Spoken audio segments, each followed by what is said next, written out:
주님의 은혜와 평강이 여러분과 함께 하시기를 축원합니다. 우리 한국에서 예배드리는 우리 성도님들 할렐루야. 러시아에서 예배드리는 성도님들 할렐루야. 코로나 치료제가 이제 2단계 임상실험에 들어갔다고 하니까 이제 머지않아서 우리가 다 같이 모여서 예배 드릴 수 있는 날이 올 줄 믿습니다. 오늘도 주님께서 여러분 각자에게 크신 위로와 은혜를 주실 줄 믿습니다. 자, 오늘 함께 나눌 말씀은 베드로전서 4장 12절부터 19절까지입니다. 우리 다 같이 교독하시겠습니다. 제가 먼저 한 절 읽겠습니다. 사랑하는 자들아, 너희를 연단하려고 오는 불시험을 이상한 일 당하는 것 같이 이상히 여기지 말고 오히려 너희가 그리스도의 고난에 참여하는 것으로 즐거워하라. 이는 그의 영광을 나타내실 때에 너희로 즐거워하고 기뻐하게 하려 함이라. 너희가 그리스도의 이름으로 치욕을 당하면 복 있는 자로다. 영광의 영 곧 하나님의 영이 너희 위에 계심이라. 너희 중에 누구든지 살인이나 도둑질이나 악행이나 남의 일을 간섭하는 자로 고난을 받지 말려니와 만일 그리스도인으로 고난을 받으면 부끄러워하지 말고 도리어 그 이름으로 하나님께 영광을 돌리라. 하나님의 집에서 심판을 시작할 때가 되었나니 만일 우리에게 먼저 하면 하나님의 복음을 순종하지 아니하는 자들의 그 마지막은 어떠하며 또 의인이 겨우 구원을 받으면 경건하지 아니한 자와 죄인은 어디에 서리요. 그러므로 하나님의 뜻대로 고난을 받는 자들은 또한 선을 행하는 가운데에 그 영혼을 미쁘신 창조주께 의탁할지어다. 아멘. 오늘은 베드로전서 강의 14번째 시간입니다. 지난주에 우리는 말세에 우리가 해야 할 세 가지 일이 무엇인가 살펴봤습니다. 주님께서 오신 때부터 인류의 시간표는 마지막을 향해서 달려가고 있습니다. 이 마지막 때에 우리가 정신을 바짝 차리고 근신하여 기도에 힘써야 한다 말씀드렸습니다. 둘째는 마지막 때가 되면 될수록 사랑이 식어지기 때문에 뜨겁게 서로 사랑해서 교회 공동체가 와해되지 않도록 해야 한다고 말씀했지요. 마지막으로 하나님께서 우리에게 잠시 맡겨주신 우리의 이 건강과 재능과 은사들을 선한 청지기처럼 잘 활용해서 다른 사람을 섬김으로 영혼을 살리고 구원하는 데 써야 한다고 말씀드렸습니다. 여러분 모두 사랑의 마음으로 뜨겁게 기도하고 서로 섬기셔서 이 어려운 시기를 함께 이겨내시기 바랍니다. 자, 오늘 말씀은 세 가지 고난에 대해서 지금 말씀하고 있습니다. 우리 인생은 사실 고난의 연속이라고 해도 과언이 아니지요. 만물의 영장인 인간이 죄로 인해서 저주를 받아가지고 만물이 함께 저주 아래 놓여버렸습니다. 죄로 말미암아 낙원에서 누렸던 평안과 안식을 잃어버리고 고난과 고통과 땀과 눈물과 질병과 수고가 있는 그런 인생을 살게 된 것이죠. 하지만 사랑의 하나님께서는 인간이 죄의 유혹을 이기지 못하고 범죄하여서 이 죄의 법 아래 떨어지게 될 것을 미리 다 아시고 우리를 고난 가운데 버려두지 않으시고 저주로부터 구원하셔서 에덴보다 더 나은 천국으로 들이시기 위한 계획을 만세전에 세워두셨습니다. 그것이 바로 하나님의 품에서 나오신 하나님의 본체이신 예수 그리스도입니다. 예수님을 인간의 몸으로 이 땅에 보내셔서 저주 아래 놓여있는 인간의 이 고난과 저주와 수고로 점철된 삶을 몸소 체험하게 하시고 인간의 고통과 저주를 다 짊어지시고 죄값을 치르시기 위해서 인간에게 모욕과 조롱을 당하시고 인간의 손에 의해서 온몸이 찢기사 십자가에 못 박혀 피 흘려 죽임 당하게 하셨습니다. 그리하여 이 땅의 고난과 저주와 고통으로부터 인간이 해방될 길을 열어주셨습니다. 할렐루야. 그리고 이제 인간을 천국으로 초대하고 계십니다. 이 땅에서 우리 인간이 겪는 세 가지 고난은 무엇일까요? 첫 번째 고난은 자신의 죄로 인한 고난입니다. 가난해서 당장 먹고 살 것이 없는 사람은 배불리 한번 먹어보고 죽었으면 소원이 없겠다, 그렇게 생각을 해요.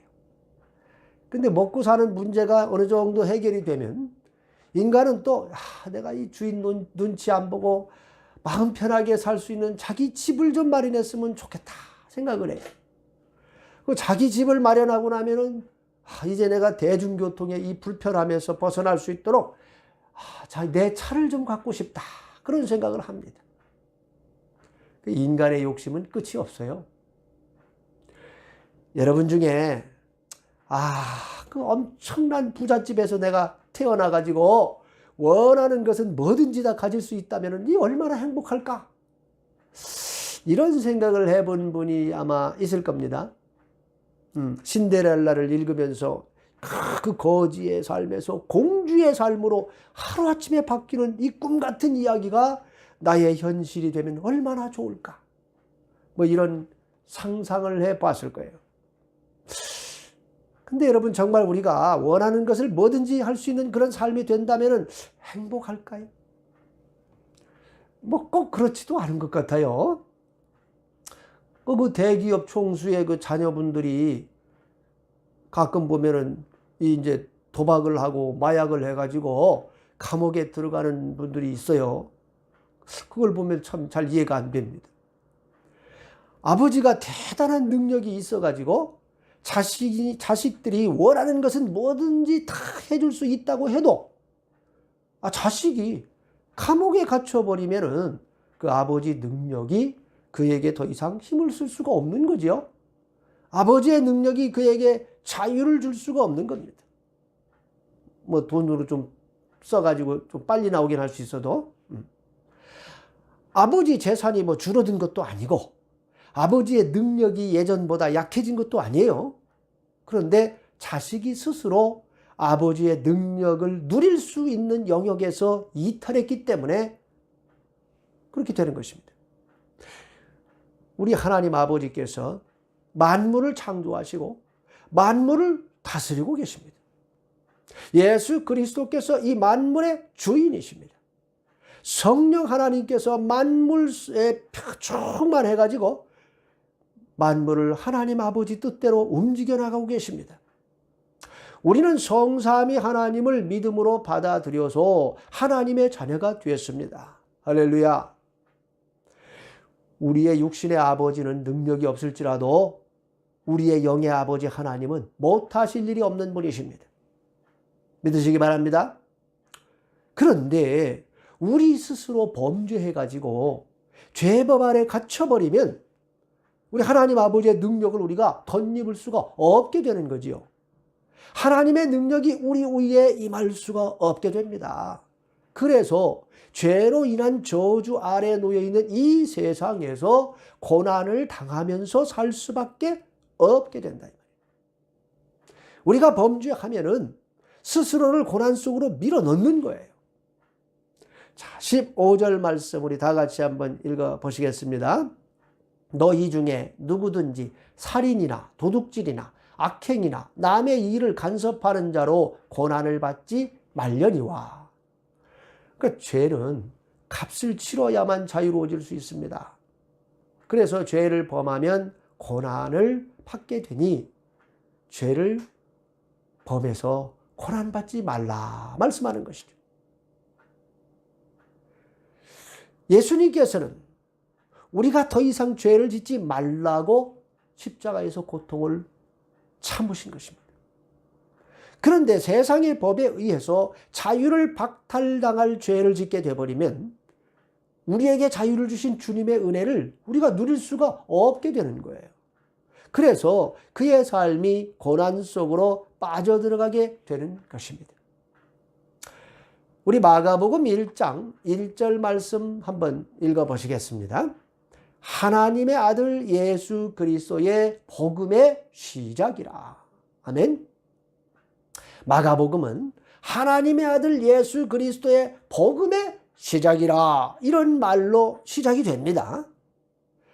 복음의 시작은 뭘까요? 복음의 출발점이 뭘까요? 복음의 시작을 알리기 위해서 등장한 인물이 바로 세례 요한입니다. 그가 외친 복음이 무엇입니까? 회개하라, 천국이 가까이 왔느니라. 이것입니다. 그리고 너희가 회개에 합당한 열매를 맺어야 한다, 그렇게 외쳤습니다. 예수 그리스도의 복음의 출발점은 바로 회개라는 겁니다. 죄에 대한 온전한 회개로부터 복음이 시작된다는 거예요. 회개가 바로 예수 그리스도의 복음의 출발점이라는 겁니다. 여러분이 예수 그리스도의 복음 안으로 들어오시기 위해서는 진정한 회개가 있어야 한다는 거예요. 여러분은 진정한 회개를 하셨습니까? 아니면 그저 영접기도 한번 따라한 것으로 스스로 구원을 받았다고 생각하고 계십니까? 만일 여러분이 여전히 죄 가운데 머물러 있으면서도 영접기도 한번 따라한 것 가지고 또 세례 받았다는 것 가지고 스스로 구원받았다고 생각하신다면 그건 스스로를 속이고 있는 것입니다. 예수 그리스도의 복음의 시작이 바로 회개이기 때문입니다. 진정한 회개가 없이 예수 그리스도의 복음의 은혜는 없는 겁니다. 인간이 범죄해서 이 깨어진 하나님의 형상이 예수 그리스도의 복음의 은혜로 회복이 되는 것인데, 그 복음의 출발점이 바로 회개라는 거예요. 그런데 여러분이 진정한 회개를 하지 않았다 하면 하나님의 형상의 회복이 이루어질 수가 없다는 겁니다. 하나님의 그 무한하신 능력과 은혜가 여러분의 삶에 온전히 임할 수가 없다는 거예요. 여러분은 여전히 세상의 죄의 저주에서 벗어날 수가 없다는 겁니다. 그래서 세례 요한에 이어서 예수님께서 오셔가지고 하나님의 일을 시작하시면서 제일 먼저 선포하신 것도 회개하라, 천국이 가까이 왔느니라 하는 것입니다. 예수님의 제자들도 복음을 전할 때에 회개하고 주 예수 그리스도의 이름으로 세례를 받으라, 그렇게 외친 겁니다. 진정한 회개가 있어야만 예수 그리스도의 복음의 능력과 은혜가 여러분의 삶 가운데 임하고 영향력을 발휘할 수 있게 된다는 거예요. 진정한 회개라고 하는 것은 죄를 벗어버리고 나오는 겁니다. 이전에 죄악된 삶을 청산하는 겁니다. 죄와 피 흘리기까지 싸워서 버리는 겁니다. 그냥 여전히 죄 가운데 이렇게 머물러 있으면서 교회나 왔다 갔다 한다고 구원이 임하는 게 아니고 하나님의 은혜를 덧입을 수 있는 게 아니라는 거예요. 진정한 회개를 하지 않은 성도 수만 명이 모여 있다고 해서 그것이 교회가 되는 게 아니란 말입니다. 그런 교회는 세상을 변화시킬 수가 없습니다. 진정한 회개를 한 서너 명이 모이면 그것이 참 교회입니다. 그런 교회가 세상을 변화시킬 수가 있는 겁니다. 참된 회개는 도로 표지판으로 말하자면 유턴 표시예요. 유턴 표시. 완전히 돌이키는 겁니다. 죄를 감추고 숨기는 게 아니고 죄를 버리고 그로부터 완전히 돌이키는 겁니다. 그때부터 예수 그리스도의 복음이 여러분의 삶 가운데서 시작될 수 있는 겁니다. 삶의 변화가 일어나야 한다는 거예요. 그리스도 이전의 삶과 이후의 삶이 완전히 달라져야 된다는 겁니다. 주일마다 교회는 오는데 여전히 죄된 삶의 양식을 버리지 못하고 여전히 가지고 사는 한 여러분은 예수 그리스도 안에 절대로 들어올 수가 없습니다. 여러분의 삶 속에서 예수 그리스도의 복음의 은혜와 능력이 시작될 수가 없습니다. 여러분, 회개하십시오. 지금 저의 설교를 들으시면서 성령께서 여러분이 아직 버리지 못하고 품고 있는 죄들을 떠올려 주실 것입니다. 주님께서 싫어하신다는 것을 버젓이 알면서도 아직도 끊어내지 못하고 계속 반복하고 있는 죄를 보여주실 것입니다. 바로 그것을 끊어내시기 바랍니다. 사람마다 약한 부분들이 있습니다. 탐욕의 죄, 음란의 죄, 나쁜 삶의 습관, 게임 중독과 같이 그런 죄 가운데 계시면서 살았다면 통에 자복하고 주님께 나오시기 바랍니다. 그러면 여러분의 삶에 예수 그리스도의 복음의 능력이 흘러가기 시작할 것입니다. 놀라운 회복과 변화가 일어날 것입니다. 여러분을 통해서 여러분의 주변과 세상이 바뀌게 될 것입니다. 할렐루야. 여러분이 죄 때문에 고난을 받고 있다면 회개하십시오. 회개만이 여러분을 그 고난으로부터 건져줄 수 있습니다. 철저히 회개하시고 돌이키시면 하나님께서 여러분의 손을 꼭 붙들고 그 고난으로부터 건져주시고 새롭게 회복시켜 주실 것입니다. 이전의 삶과는 비교할 수 없는 풍성한 삶으로, 참 자유가 있는 삶으로 여러분을 인도해 주실 줄 믿으시기 바랍니다. 자, 두 번째 고난은 연단을 위한 고난입니다. 자, 12절 말씀 우리 다 같이 읽어 보시겠습니다. 사랑하는 자들아, 너희를 연단하려고 오는 불시험을 이상한 일 당하는 것 같이 이상히 여기지 말고. 우리가 죄를 짓지 않았는데 고난이 오는 경우가 있다는 거지요. 죄 때문이 아니라면 고난이 왜 오는 것일까요? 바로 너희를 연단하려고 오는 불시험이라고 말씀하고 있습니다. 우리가 살면서 내가 특별히 죄를 짓지 않았는데 불같은 시험을 만날 수 있습니다. 그것은 우리의 믿음의 연단을 위해서 오는 것입니다. 앞에서 우리는 고난의 세 가지 유익을 살펴보았지요. 고난이 우리로 하여금 죄를 그치게 하고 죄가 생각나게 해가지고 회개케 한다고 했지요. 그래서 우리로 하여금 죄로 인한 고난으로부터 벗어나서 복된 삶으로 나아가게 해주십니다. 또 고난이 우리를 하나님의 자녀라고 불리기에 합당한 자로 만들어주는 큰 유익이 있다. 그렇게 말씀드렸죠.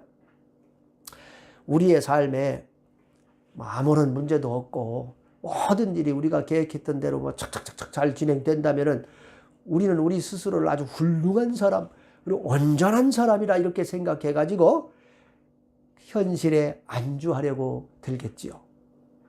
신앙이 더 이상 성장할 기회가 없게 되는 겁니다. 그렇게 되면. 그러나 하나님 아버지께서는 우리가 지금 이 수준에 머물러 있지 않고 더 큰 믿음의 사람으로 성장하기를 원하십니다.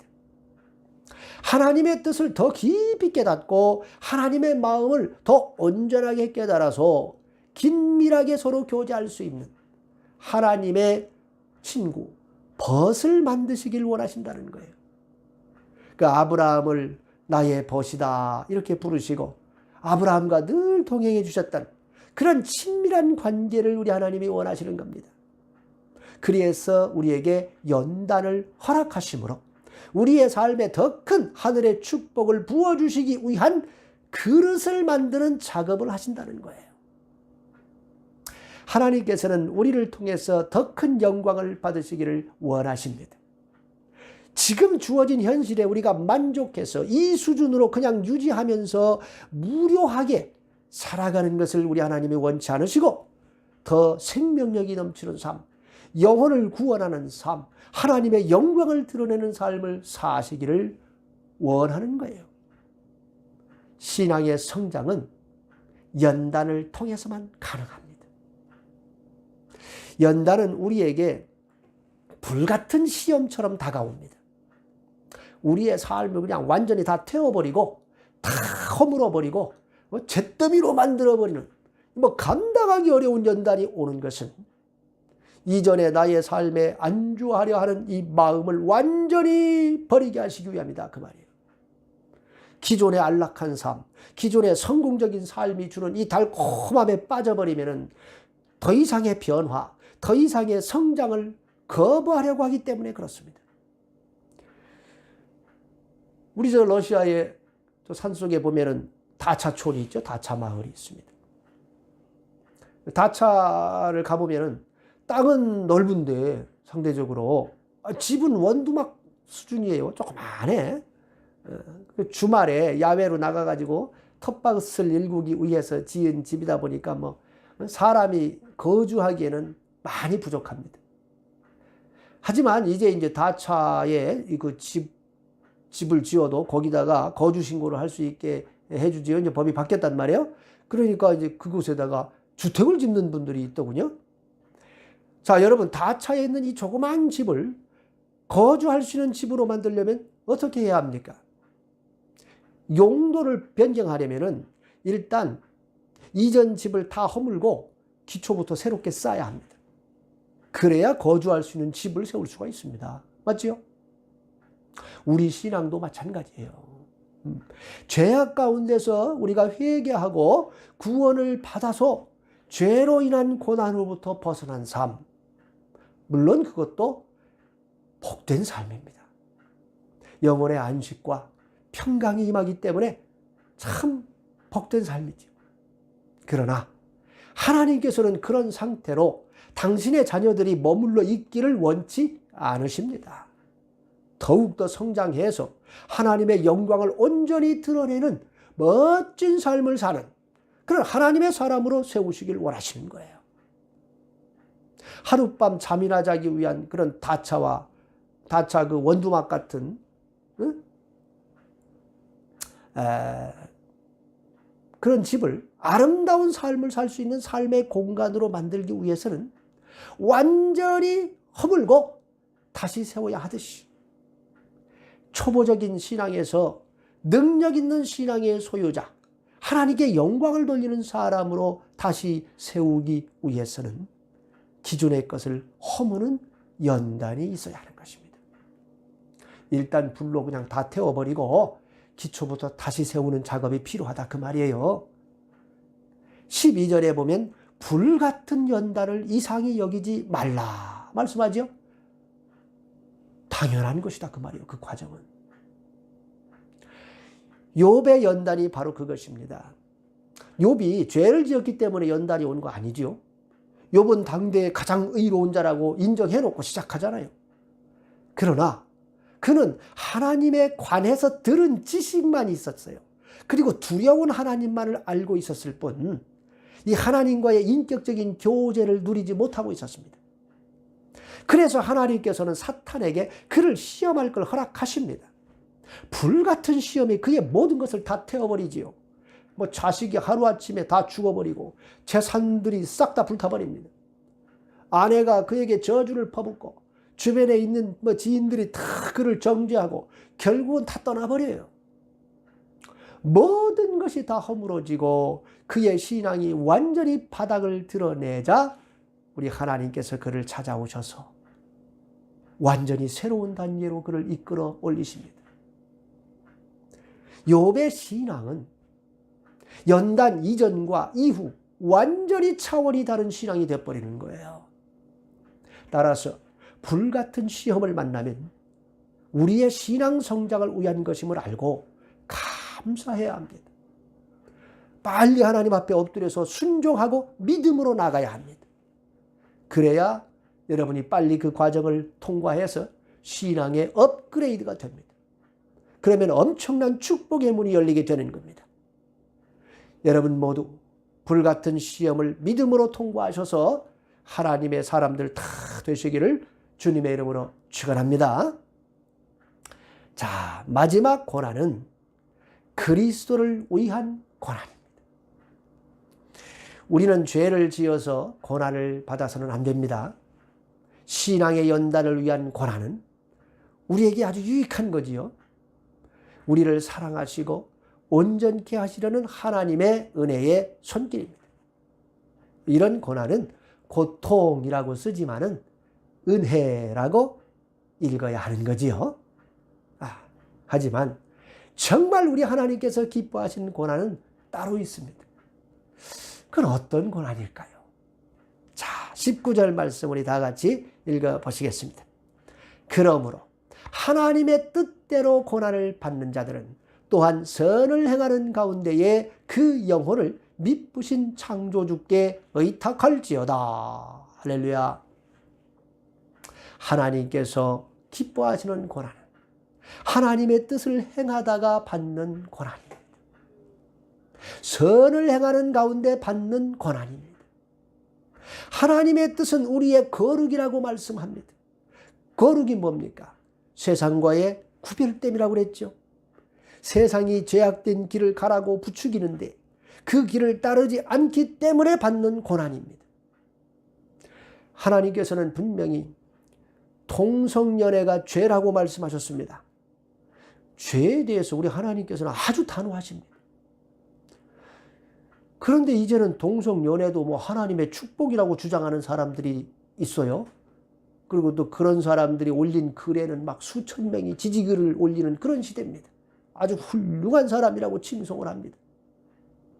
이제 차별금지법 통과되고 나면은 동성연애가 죄라 말하면 벌금을 내야 하는 시대가 도래하겠지요. 하나님의 말씀 그대로 전하면 핍박이 오는 시대가 곧 도래할 것입니다. 교회 강단에서 목사님들이 더 이상 이런 민감한 주제를 다룰 수 없는 시대가 됐어요. 대형 교회일수록 죄를 죄라고 지적하고 회개를 촉구하기가 아주 어려운 시대입니다. 하지만 이미 말씀드렸듯이 예수 그리스도의 복음의 은혜는 회개에서 시작됩니다. 하나님 앞에서 죄가 무엇인지를 정확히 선포해 줘야 성도들이 죄를 회개하고 돌이켜 나올 것인데, 하나님은 사랑의 하나님이시고 용서의 하나님이시니까 여러분 다 이해하실 겁니다. 그러니까 죄는 그대로 행하셔도 예수님만 잘 믿으면 구원받습니다. 이렇게 가르친다고 하면은 교인들이 어떻게 죄를 죄로 인식하겠으며 어떻게 회개하고 돌이킬 수가 있습니까? 말세가 다가올수록 하나님의 말씀을 제대로 선포하기가 어려워질 것입니다. 주의 종들이 자기 기득권을 포기하고 세상이 주는 유익을 포기하고 하나님 앞에 서겠다는 결단이 없다면 결단코 주님의 말씀을 제대로 선포하기가 어려운 시대가 도래할 것입니다.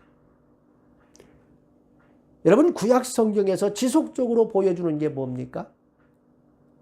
거짓 선지자들은 늘 왕들이 듣기 좋아하는 말, 백성들이 듣기 원하는 말만 쏟아냈습니다. 늘 평안하다고 외치고 하나님은 우리를 절대로 버리지 않을 것이라고 외쳤습니다. 그래서 왕도 그들을 좋아했고 곁에 두고 잘 먹고 잘 살게 해줬지요. 백성들도 그런 선지자들을 좋아하고 따라다녔습니다. 하지만 참 선지자는 권세가들의 눈치를 보지 않고 백성들을 두려워하지 않았으며 오직 여호와 하나님 한 분만을 두려워해서 하나님의 말씀을 그대로 전했습니다. 회개를 촉구했고 심판을 말했습니다. 왕들은 듣기 싫어했고 백성들도 그들을 미워했습니다. 그러나 결국 하나님께서는 참 선지자들의 입을 통해 선포한 말씀대로 그들을 심판하셨습니다. 야고보서 5장 10절 말씀 우리 다 같이 한번 읽어봅시다. 형제들아, 주의 이름으로 말한 선지자들을 고난과 오래 참음의 본으로 삼으라. 아멘. 참 선지자들은 세상의 인기를 누리지 못하고 핍박을 받고 죽임을 당했습니다. 하지만 그들은 오래 참음으로 주님을 바라보았습니다. 우리도 그리스도를 위해서 고난을 받을 각오를 해야만 참된 그리스도인으로 이 땅을 살 수가 있습니다. 그리스도를 위한 고난을 받게 된다면 그럼 어떻게 우리가 해야 될까요? 자, 13절 말씀 다 같이 읽어봅시다. 오히려 너희가 그리스도의 고난에 참여하는 것으로 즐거워하라. 이는 그의 영광을 나타내실 때에 너희로 즐거워하고 기뻐하게 하려 함이라. 아멘. 우리가 하나님의 뜻대로 산 것 때문에 고난을 받게 된다면 기뻐하라 말씀합니다. 의를 위하여 핍박받는 자는 복이 있나니 천국에 그의 상이 큽니다 말씀했습니다. 주님께서 영광 중에 임하실 때에 우리에게 큰 상을 주심으로 우리가 기뻐하고 즐거워하게 될 것입니다. 할렐루야. 14절 말씀 읽어봅시다. 너희가 그리스도의 이름으로 치욕을 당하면 복 있는 자로다.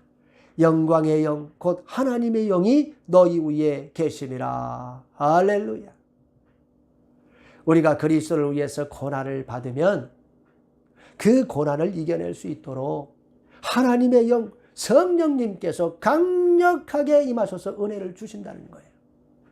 하나님의 영과 함께 동행할 수 있는 복을 누리게 되는 것입니다. 할렐루야. 16절 말씀 읽어봅시다.